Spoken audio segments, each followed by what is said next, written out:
At nagsisimula ng humabang pila sa mga toll plaza sa North Luzon Expressway dahil sa mga motoristang nagbabalik po ng Metro Manila. Live mula sa NLEX Traffic Control Center, nakatutok si Pam Alegre. Pam?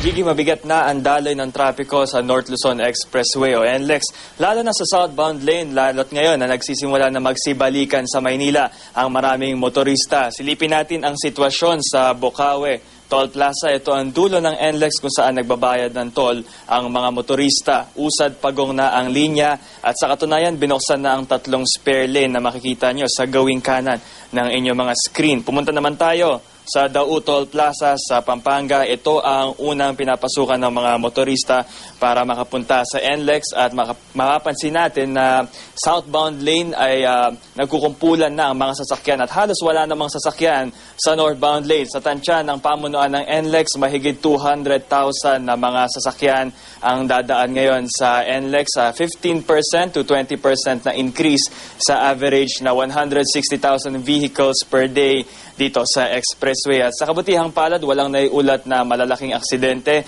bukod sa mga minor incidents katulad ng mga sasakyang tumitirik at sa mga nagkakasayaran ng bumper kapag matindi ang daloy ng trapiko. At paalala natin sa ating mga motorista, ihanda na ang eksaktong halaga na ibabayad na toll para hindi na makapang-abala sa mga nakapila sa inyong likuran. At may mga ambulant teller na rin na dinispatcha sa Dau at sa Bocaue Toll Plazas para mabawasan ang congestion ng mga sasakyan.